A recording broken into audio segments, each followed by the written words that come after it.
We have already learned that there are 5 material elements that make up our body. These elements have nothing to do with the periodic table.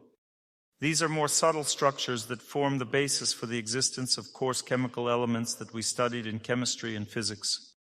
There are 5 subtle elements. This is ether. It is the subtle element that transmits the power of sound. In other words, it transmits sound information. It is the basis of sound. So even if there is no air, oxygen and hydrogen atoms and everything else, the sound will still be transmitted. But its transmission will have a different nature, more subtle. Scientists have not encountered this. They do not know how it happens. Therefore, there is such a concept as sound from the sky. For example, you may hear that a person heard a sound from heaven. That means they heard this sound only in their head. It was meant only for them, and that's all. Such revelation happens sometimes. A person hears some kind of voice that comes to them from somewhere, and no one else can hear it because it was meant for them. This phenomenon occurs as a result of a person contacting not the sound that arises from the vibration of oxygen atoms, but with the sound that passes through the ether medium, through a subtle medium. Similarly, there exists subtle air. This subtle element of air moves. This subtle air moves constantly in our body, even though we don't see it. And it is the basis of vital movement. Some people can heal a person or destroy them simply by touch. It can be possible for those who have mastered the regulation of the movement of vital air or subtle air in the body. It can be called in different ways. For this, you don't need to do much. It's enough to just touch, as Jesus Christ did, and a person instantly recovers. Because our skin or surfaces, for example, the surface of the lungs, in other words, touches and contacts are the force that transmits vital air. When we breathe, oxygen comes into contact with the tissues of the bronchi, and as a result of this friction, subtle vital air or vital prana enters our body. This entry is made at once through all the chakras that we have. We have 7 main chakras. Some divide them differently. 7 main chakras. Vital air enters during our inhalation through these chakras, and during exhalation it comes out of them. Thus the movement of vital air is carried out. We have 5 main airflows in the body that are regulated by consciousness. Depending on a person's mood, the movement of vital air changes instantly, so our vital motivations also change depending on our consciousness. Sometimes the air moves downward and we are overcome by carnal desires, and sometimes the vital air moves upward and we have a desire to think, act, create. And sometimes the vital air remains in the center and we have a desire to just eat. Or when the vital air is distributed throughout the body, we just want to relax. Thus, there are 5 main functions of vital air, and we are going to list them a little later.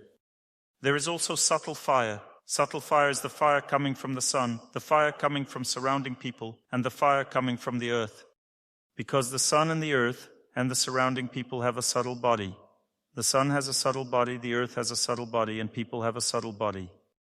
The subtle body of the sun has enormous power. It shines and it radiates vital energy for all living beings in this universe. The subtle body of the earth also supports us, and we support each other with our subtle body. The subtle body of the sun is in pure goodness. If we nourish ourselves with this power, we are always healthy.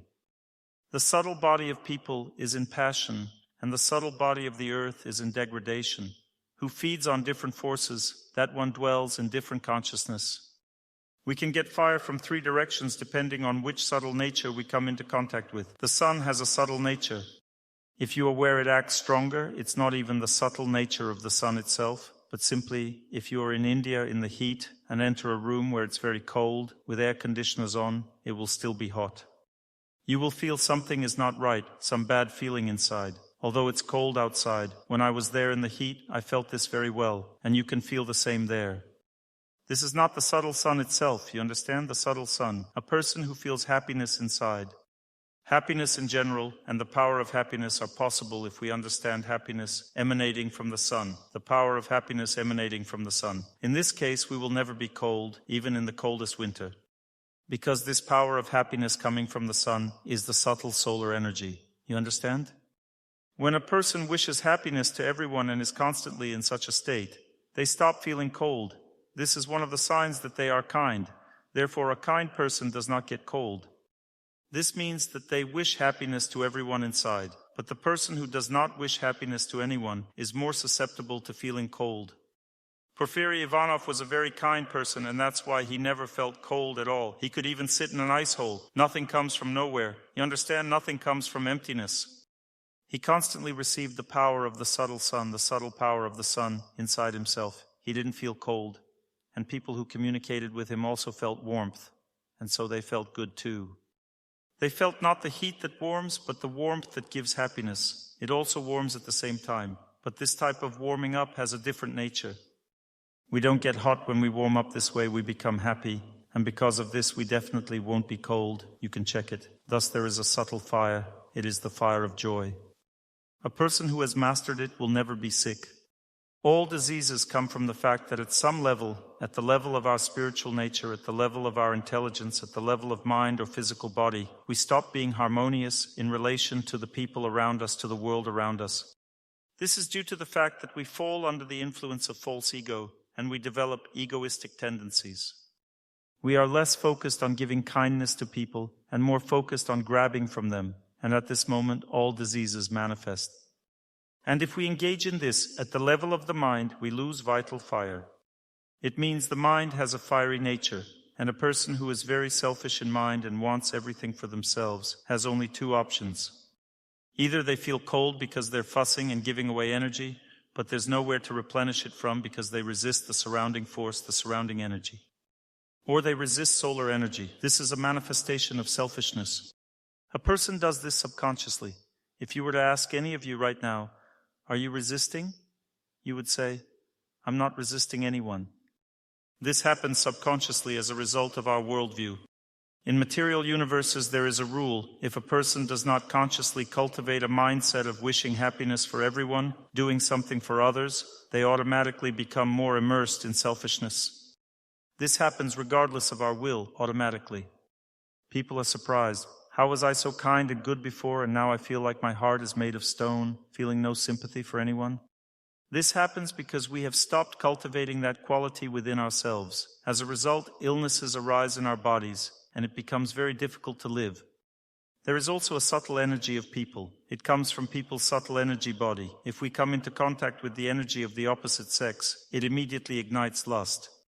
Any interaction with the opposite sex increases desire. In this case, the energy starts moving downwards. Except in spiritual communication, when people talk about elevated topics, the energy always rises. When discussing trivial matters, the energy always moves down. It was believed that conversations between the opposite sexes should not be trivial in private settings. This leads to forces that move the energy downwards, creating a very pleasant feeling of happiness. As one saint, Chanakya Pandit, said, a woman is always a pleasant conversation partner for a man.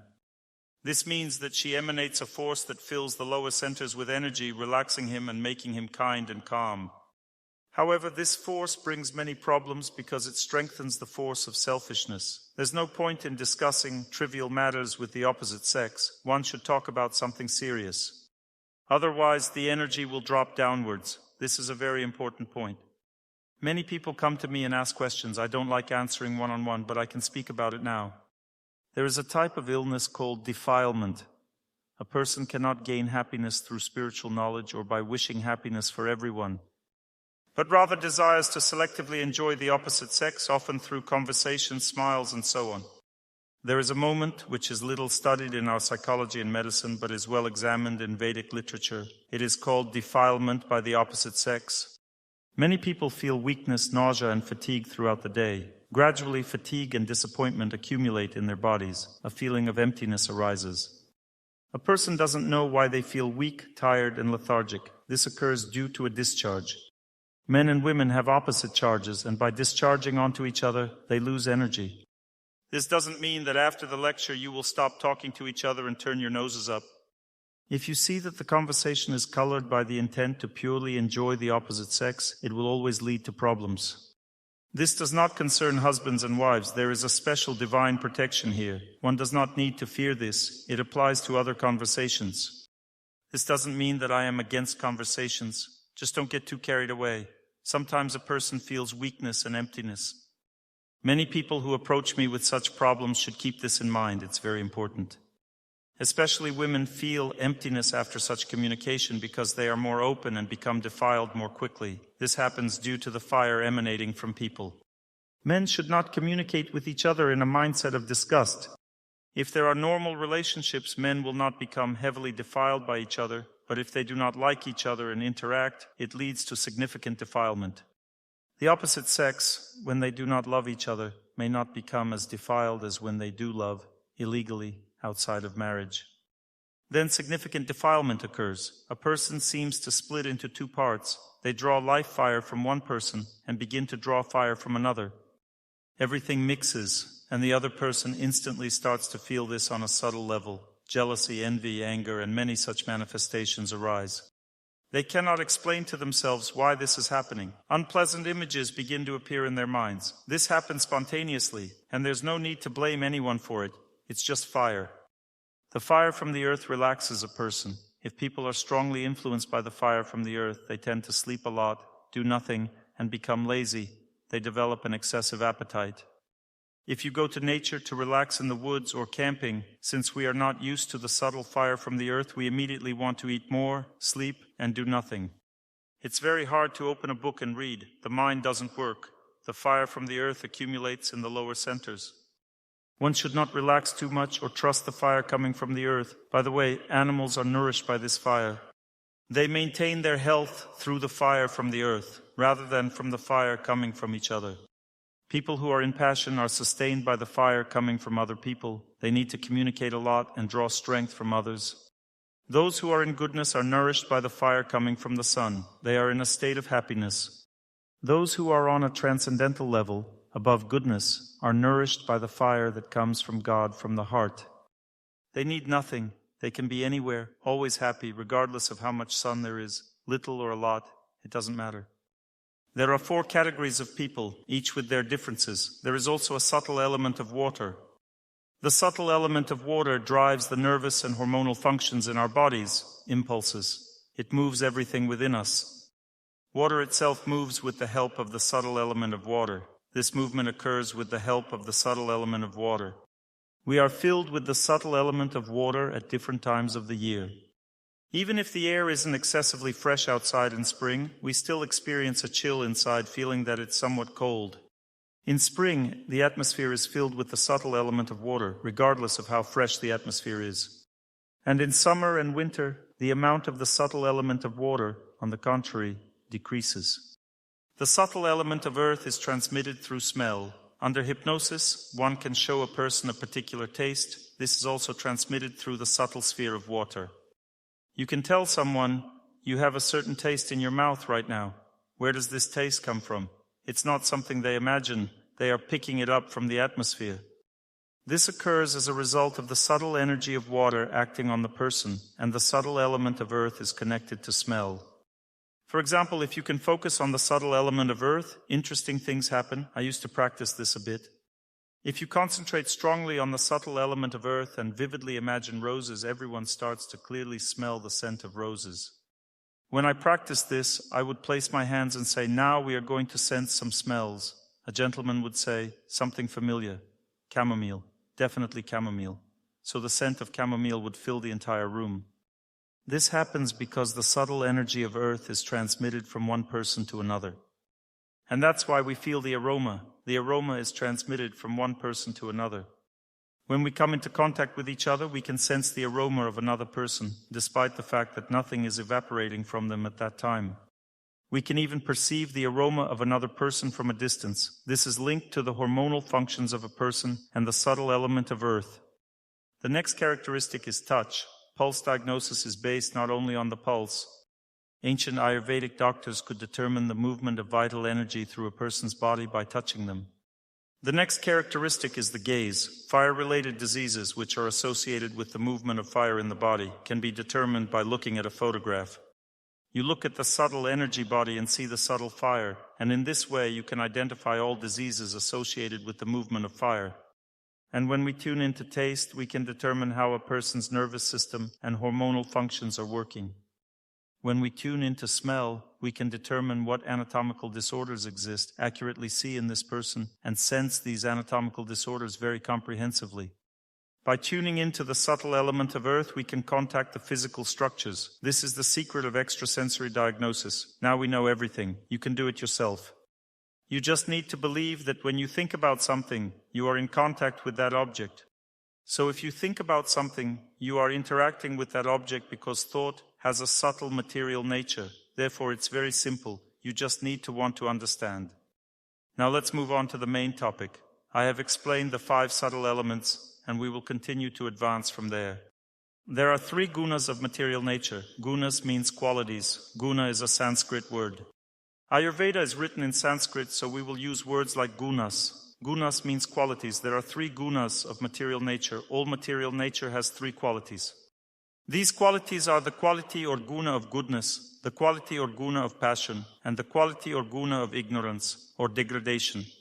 Everything that exists in this material world revolves around these 3 aspects. Depending on which of these 3 objects a person interacts with, they acquire a corresponding fate. If a person interacts with forces that are in goodness, they gain qualities such as happiness, wealth, beauty, longevity, health, detachment from unnecessary things, and they gain fame and success. They become happy. If a person interacts with the forces of passion, they experience temporary happiness, but only through hard work. They gain temporary happiness, despite the fact that they strain themselves greatly in the process. Both happiness and disappointment come very often together, or immediately one after the other. A person in ignorance also seeks happiness just like everyone else, but they sincerely believe that what they are experiencing is happiness, while they end up in terrible suffering. For example, a person who uses drugs suffers, despite thinking they are happy, and gradually this happiness turns into horrific torment. Then gradually what they're doing no longer brings any pleasure. It's just pure suffering, and they can't get rid of it. Therefore, we must choose which direction to move in, and for this there is a vast science that is unknown to our scientists. This science studies only one thing, how to learn to act in goodness, purely in goodness. It is a vast science, a huge body of knowledge. For instance, we do not realize that by giving, you actually gain. We think that gaining comes from taking. That's our principle. We believe that the more you grab, the more you acquire. But if you give in pure goodness, you gain. If you give in passion, you do not lose anything. If you give in ignorance, you lose everything. So when you donate to beggars sitting on the street and they spend it all on alcohol, that is considered giving in ignorance. In this case, you lose what you have. If you donate to charitable programs, but your donation has some selfish motives, your donation has a motive of fame. If you think, I will become famous if I sponsor an event or have some other motives, then you gain something and lose something in the process. If a person donates to something good, spiritual, or elevated, offering their life, resources, or efforts without wanting anything in return, they gain a great deal. This is called donation in pure goodness. It's a very extensive science on how to do this. So I gave you this small example to make you think. Not that this whole science consists of these 3 examples. This is very deep knowledge. These 3 manifestations of material nature have their connection with the 5 material elements. And when they interact in this way within a person, 3 types of people emerge. The point is that the interaction of the 3 gunas of material nature with the 5 material elements always gives rise to certain relationships. There can be ether in goodness, in passion, and in ignorance or degradation. There can be air in goodness, in passion, and in ignorance. There can be fire in goodness, in passion, and in ignorance. There can be water in goodness, in passion, and in ignorance, and there can be earth in goodness, in passion, and in ignorance as well.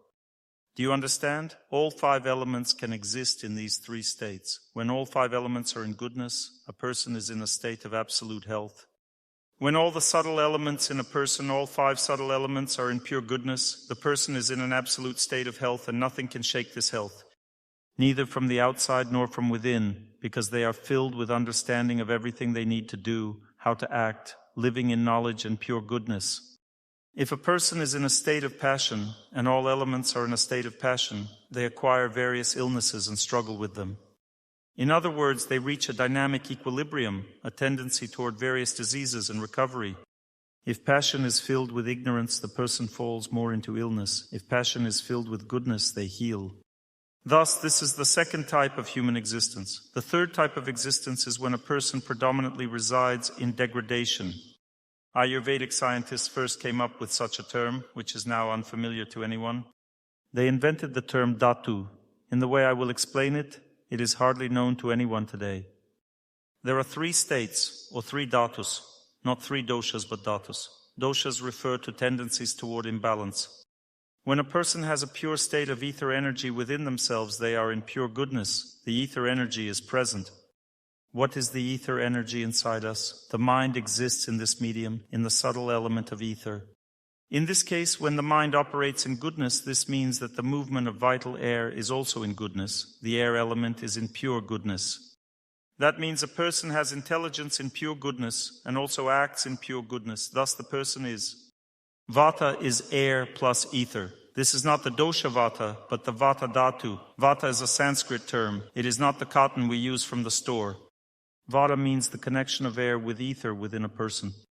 In this case, the vata within a person gives them health and never deteriorates. And when a person's fire element is in a state of health, it means pitta. Pitta dhatu is healthy fire in a person.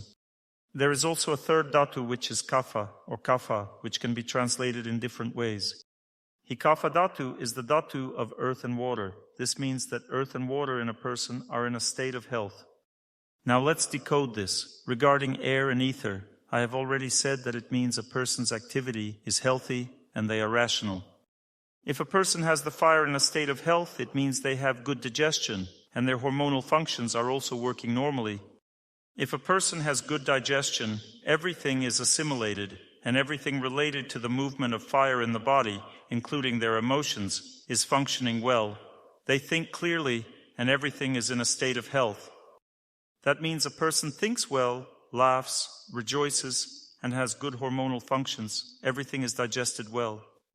This means that the pitta dhatu, the fire dhatu, is in a state of health. Do you understand? The third is the dhatu, which is a healthy, stable state. Kapha. Kapha, that means earth and water, subtle earth and water. When in a state of health, then a person has a healthy structure. This means the earth element is healthy. A person has no disturbances in their internal organs, and their nervous system functions normally. This means that all functions of the nervous system are undisturbed. The kapha dhatu is in a normal state. But when these dhatus become disturbed, which means they are no longer in contact with pure goodness, but come into contact with passion and degradation, at this moment a change in terminology occurs. Therefore, in Ayurveda, people are primarily familiar with doshas, vata, pitta, kapha, rather than dhatus. Dosha means a tendency toward destruction. This means a tendency toward interaction with passion and ignorance, with the gunas of passion and ignorance in material nature. Do you understand? These gunas, that means these forces, qualities of nature, the force of passion and the force of degradation, they disturb and have an influence on these 3 subdivisions.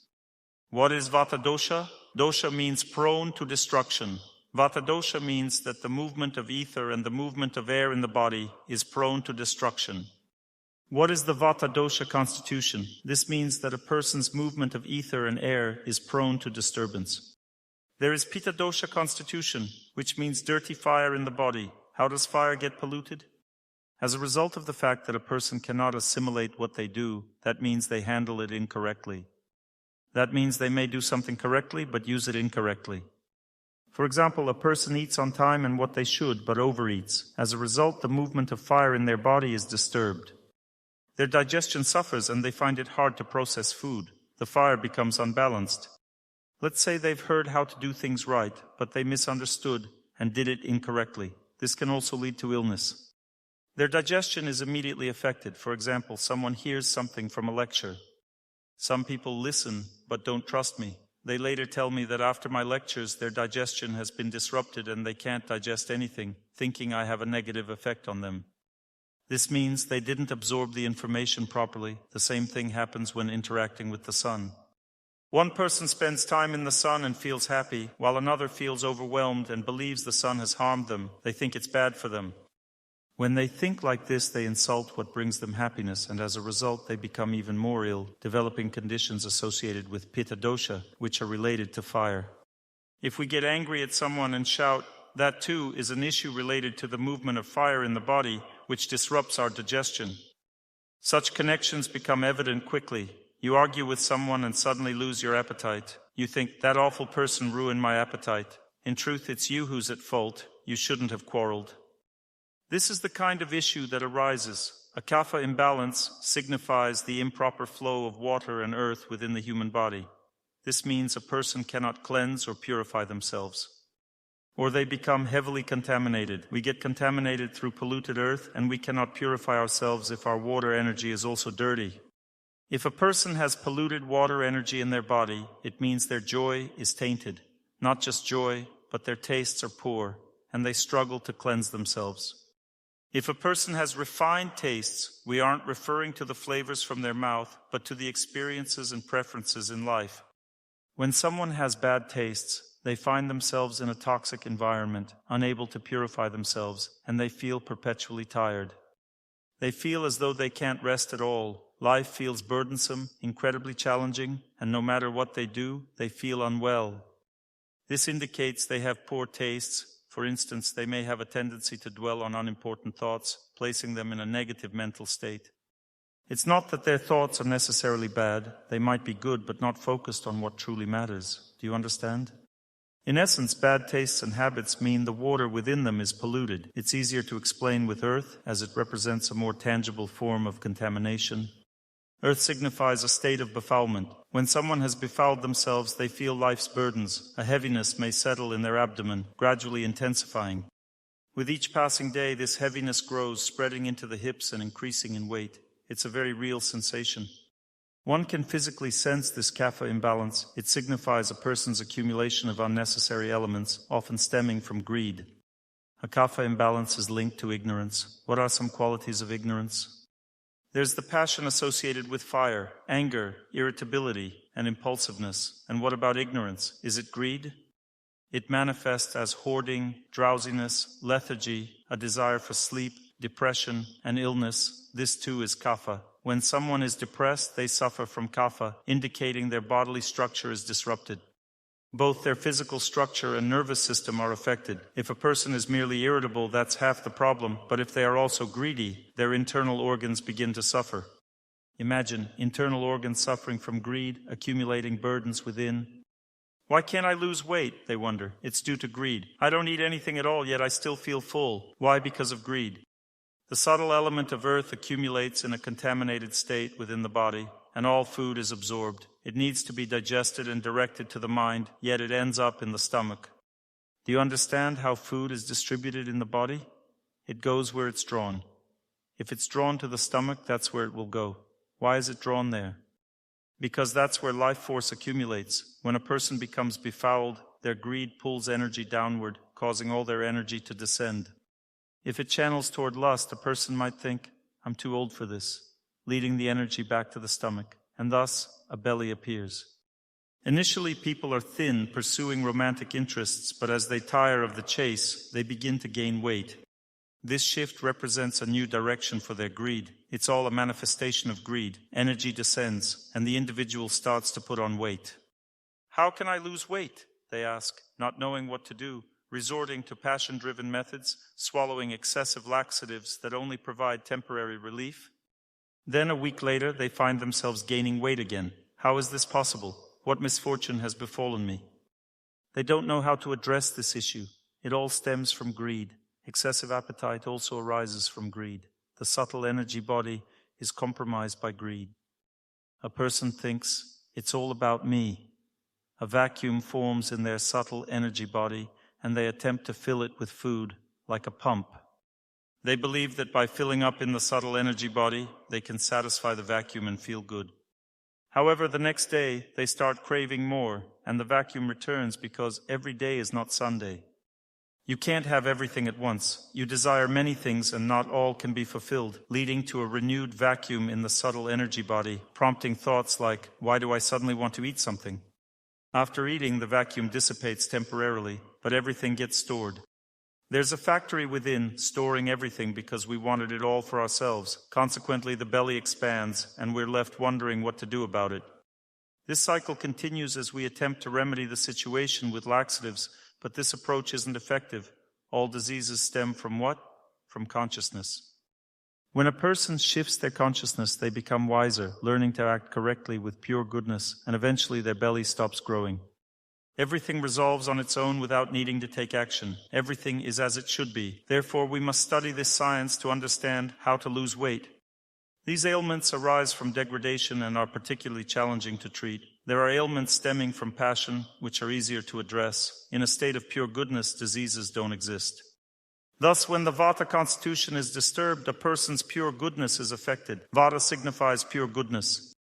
When pure goodness is compromised, a person descends into passion. Thus, a Vata disturbance reflects a person's activity within passion. In cases of Pitta disturbance, it indicates that a person's assimilation occurs not in pure goodness, but in passion. Even the process of assimilation itself can embody passion. Fire represents activity inherently linked to passion. However, fire can also be pure, and a person's thoughts can remain untainted.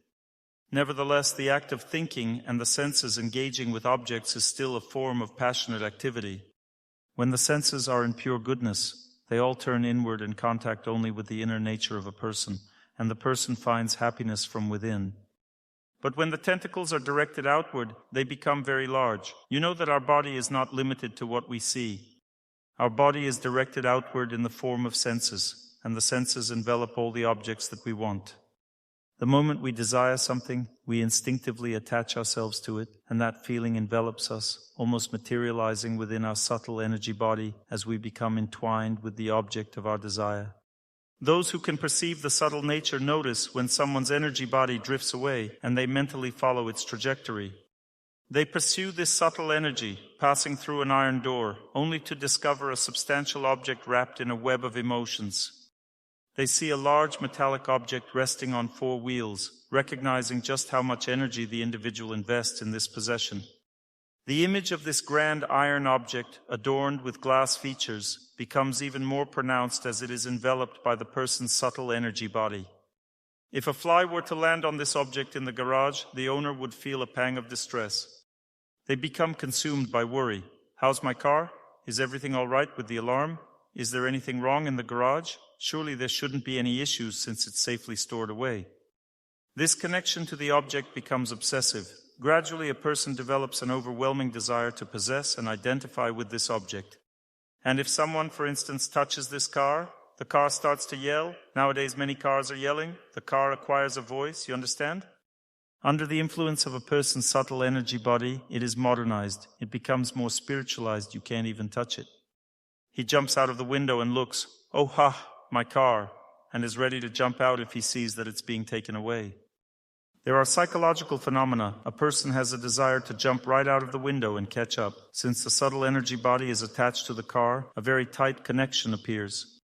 When a person constantly thinks about the car, there's a very tight connection. Let's say he's on the 5th floor and the car is being taken away. The person sits down, sees that he won't make it. It's morning, no one's around. He opens the window and watches. The thief calmly opens the door, gets into the car, waves at him, starts the engine. He feels, "I won't make it if I go down the stairs," and he wants to jump right out. He climbs over the balcony, scrambles here and there, attached to the car, and the car starts to move away. His connection breaks. He clutches his heart and falls. A heart attack occurs. This happens. It's quite serious. We need to understand where diseases come from. Everyone says it's from the environment. Mainly, it's not from the environment. There's such a thing as ecology of feelings.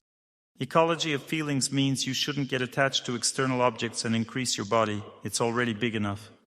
On the contrary, one should try to give this a philosophical meaning. The car is meant to be driven. God gave, God took. There comes a moment when it breaks down. This will come, 100%. Our body will also break down. We should approach this philosophically. Sometimes patients come to me and say in a very offended voice, "I can't be cured by anyone." I say, "Well, let's try to treat you." He says, "I've been treated by many doctors for 10 years and no one can help me." I say, "What does that have to do with me?" Immediately, an accusation, a verdict. A person came to me for treatment. I thought we'd be friends, but not so fast. Immediately, an accusation and verdict. "You won't cure me either." What to do now? An indictment has been written, a protocol. All you doctors are bad. Where does this come from? This comes from the fact that a person thinks he got sick because doctors can't cure him. The body doesn't get sick because doctors can't cure it, but because you act incorrectly, your activities are disrupted. We should take all these things quite seriously. Disturbance of Pitta dosha is a disturbance of fire. We've already talked about this. Disturbance of fire means that a person has incorrect inclinations in life. He incorrectly interacts with the fire of everything, incorrectly relates to everything. His understanding of things suffers. He treats people badly, treats the sun badly, and he has a bad attitude towards the food he eats. He eats in a tense, rough state, swallows in chunks. This disrupts the movement of fire in his body. He treats people badly, treats the earth badly, and thus gets a disturbance of fire. A person becomes excessively hot, his blood pressure may rise, or he becomes excessively cold. His digestion is disrupted or body temperature rises, inflammatory processes begin. This is related to Pitta disturbance. When a person feels that changes in their internal organs are beginning, they feel that their nervous system has suffered, constantly feel heaviness, fatigue, or their belly starts to grow. This is related to changes in kapha dosha. This is the theory of 3 doshas. There are Pitta dosha people. This means they perceive things incorrectly. There are kapha dosha, meaning they don't cleanse or get excessively polluted. There are vata dosha. This means there's no awareness of things and no correct activity as a result of incorrect awareness. There's also assimilation. Assimilation is fire, awareness is intelligence, ether, connected with ether. Through our eyes, we mainly have contact with Pitta dosha, with assimilation, depending on what qualities of character we possess. I wish happiness to everyone primarily cleanses a person's mind. The mind becomes calm. This touches the fire of all people. Happiness means joy. Joy is the sun. We give everyone sun, joy, happiness. In this way, we fill all those around us with strength. Our life fire works in a normal state. All diseases burn away. This is how this formula works if a person understands what happiness is. Everyone perceives happiness differently. If he understands what happiness is, healing occurs at a higher level then. If he wishes happiness to everyone, it implies self-realization. He wishes self-realization for everyone, so that a person achieves the ultimate goal of their life, understands why they were born into this world, and what their life is for. If he, wishing happiness to everyone, is in such a state, he does a very great good to all those around him. This is no longer just the treatment of fire or mind, this is already the treatment of intelligence occurring. We must understand, the most important treatment goes through hearing and through sound, when we listen and speak correctly. There is a term in Sanskrit called durukti. Durukti means evil speech. You see, the word dura is here. Evil speech stands next to death. If a person possesses the quality of evil speech, it means he is not far from death. All 3 of his doshas are being destroyed. When a person speaks with anger towards someone, at this time a change occurs in consciousness, in intelligence. In this case, he already starts to act incorrectly. A disturbance of vata dosha occurs. When he acts incorrectly, makes wrong conclusions, a disturbance of pitta dosha occurs. When he makes wrong conclusions, he becomes befouled, and a disturbance of kapha dosha occurs. And thus durukti, evil speech, upsets all functions in the body. Every person should get rid of this. There is no reason to speak with anger toward anyone. No reason exists in this world, except for ignorance. If you are upset with someone and are offended and accuse them of something, know that you possess a huge power of destruction of yourself and the other person. The other person will only understand normal, calm words. If we speak with anger, no one will understand us, then why speak? Everyone will be on the defensive. Who has ever spoken with anger and had someone understand them? That doesn't happen, right? Mostly everyone gets defensive and angry too. If we speak with kindness, the opposite result occurs. Everyone starts to understand. There's no point in getting angry. We must get rid of this phenomenon, which is incredibly difficult. The hardest thing in the world is to get rid of evil speech, a product of a befouled intelligence. Evil speech is always a product of a befouled intelligence. A person can only get rid of this by cultivating intelligence. There is a saying by the sage Chanakya Pandit on how to identify a holy person, an intelligent person. How to identify? He has no enemies. Everyone is their friend. This means that the person is intelligent, not the one who has an academic degree in some sciences and their head is proudly raised. But if the person has no enemies, it means that one is intelligent. And when does a person have no enemies? There is a saying by Chanakya Pandit, when their speech is pleasant to everyone. Even if one is talking about something difficult, even if one is sentencing someone to death, it's still pleasant to hear this person. This is the quality of a saint. This quality is impossible to achieve if we baby talk with each other. This is just hypocrisy. There's no wisdom here at all. A saint person means one who transmits happiness through their voice. Therefore, if we get rid of evil speech, we then gain friends, and secondly, we get rid of all diseases. There is a third saying that states, one who is always peaceful doesn't wish harm to anyone. And a peaceful person means a healthy one. So who is always healthy? The one who is peaceful and who wishes no harm to anyone. Therefore, to not wish harm, what should we do? Wish happiness. Thus pacification comes, and we are healed. Listening to evil speech is also harmful, but it's not always possible to avoid listening to it. When we speak with anger, what is the harm? Who can answer? When we listen to evil speech and when we say evil words, what's the difference?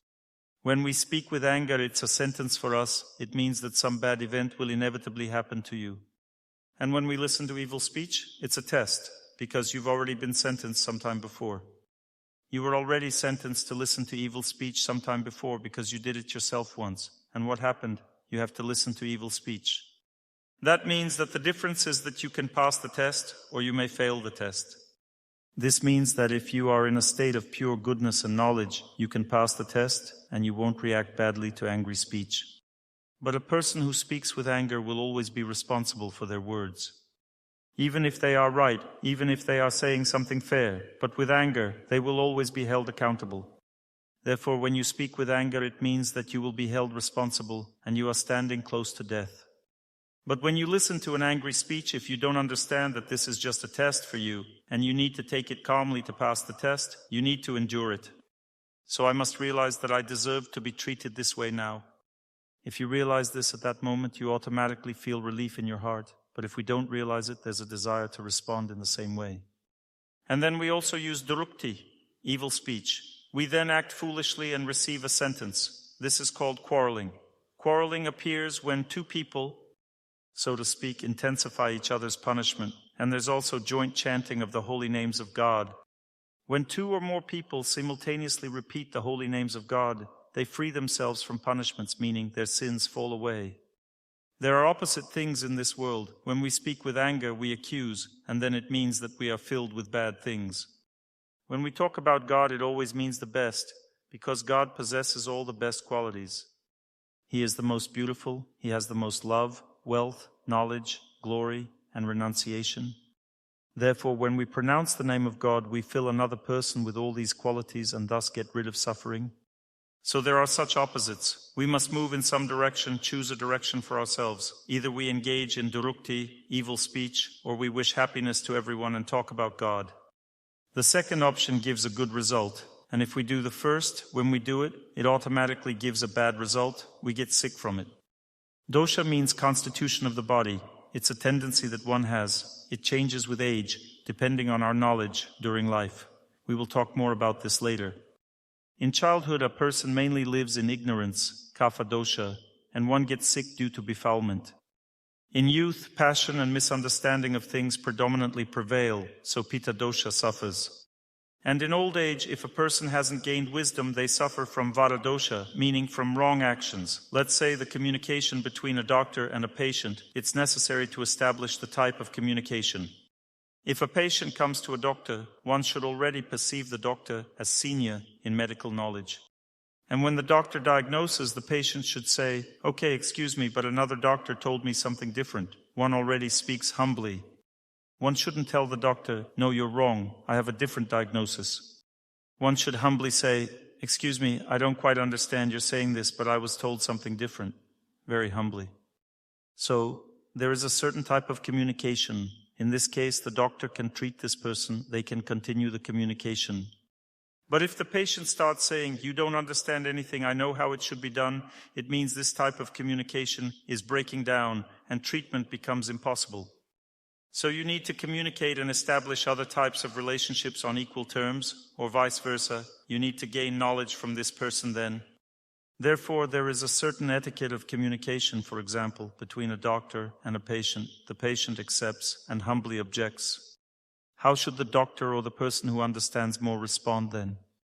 We may understand little, but as we see, if a person knows something in some area, we already take a humble position towards them. In this case, this person should take a benevolent position. The person should reveal what they know if one accepts the communication. They may not accept the communication and say that they know nothing. They can sincerely say so. One sincerely believes that one doesn't know more than the other person, and thus their communication will be an exchange on equal terms. Therefore, there are 3 types of communication. There are no other options. The 4th option is when we see that the type of communication does not correspond to any of the 3 types of communication. Then you should just stay away from such a person. If we can't establish a relationship with them, we shouldn't have any relationship. And when relationships arise, they should be formal, just not to offend the person, somehow agree with them. It's best to take a humble position in this case. That means they say something, assert something, and you know more, let's say, on this issue, but you're absolutely sure that they won't listen to you. You should say, yes, probably so, and that's it. Love between a man and a woman, let's talk about this. I've already said that there is love at different centers between a man and a woman. If you consider love as it happens between a dog and a cat, this is one kind of love. In human life, such love should take place mainly when it's necessary to conceive children. Otherwise, such love relationships lead to big problems when they flare up at the lower centers. But in general, it always exists on a subtle level, so everything depends on how we relate to it. If we cultivate it and consider it the center of our life, it means we will be born as an animal in the next life. There is love at higher centers. This is when a person is aware of their duty to their family, to their wife, and he, the husband, tries to give spiritual knowledge to his wife, while the wife wants everything to be good in her husband's life. That means that depending on gender, love has a different meaning. We will talk about this too. In this case, true love, sublime love, leads to good things. It leads to sublime things. Therefore, how to check, I can tell you. It's very simple. How to check if a young man's love for a woman is sublime or not. There's an ancient story. One girl wanted to check. A prince proposed to her. She wanted to test him, and she was very wise, this girl, completely unusual. She was very beautiful and very wise. And she said to him, "Do you really think that you want to marry me and that you love me?" He said, "Yes." Then she said, Wait 2 weeks. In 2 weeks then we will get married. You will come to me in 2 weeks and we will get married. He came after 2 weeks and saw before him a wrinkled woman, all skin and bones, as if her skin was stretched tight. And he saw her and recognized his beloved, and for these 2 weeks she drank laxatives and fasted, and she lost a lot of her beauty in the process. Her face became so tight-skinned and there was no beauty at all. And then he was so indignant and said, "I can't marry you now, I can't, because you've become so ugly, unattractive." And she said, "So do you need me or my beauty?" He says, "I need your beauty." And then she said, "Go take it. It's there in those little vessels." She had collected everything that came out of her body during this time.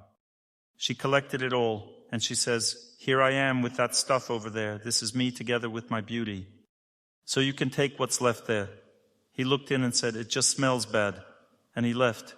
He didn't understand anything. Therefore, true love is when a person simply loves the qualities of another person, sublime qualities, because the other type of love passes quickly. You can see this for yourself because it fades away very quickly. Love at the lower centers is quick. What's the secret of sublime love? When in contact, it leads to development. And when love happens at the lower centers, it has such power, it leads to degradation. When a person comes into contact with another person at the lower centers, they become befouled by them and gradually lose love for this person. And so you know that young men very often don't want to love one girl for too long. They leave her afterwards. And then they start loving another. This happens as a result of befoulment. He already feels how disgusting she is. I loved her so much, but now I don't love her. She became disgusting to me. It happens due to befoulment. This is no longer love. The same thing happens when people get married with this one motive, based on these lower centers. Then after 2 or 3 weeks, they start to quarrel fiercely with each other. If there are no other reasons to love each other, they start to quarrel, argue, and psychologists describe this as the second stage of married life. After honeymoon, these arguments start to appear. In fact, true married life doesn't have such stages. If a person gets married with awareness, he approaches it reasonably and chooses a bride according to his nature, according to her character qualities, then he will not be disappointed. He will find joy in his life, not for a while, but constantly. Therefore, you should choose how you want to get married according to consciousness, or how you want to marry off your children. This is the Vedas. I didn't make this up. To learn more on the subject of health and healing of the body, please make sure to read my health guide, available for download on my YouTube channel or on my Instagram page. Thank you very much, and see you soon.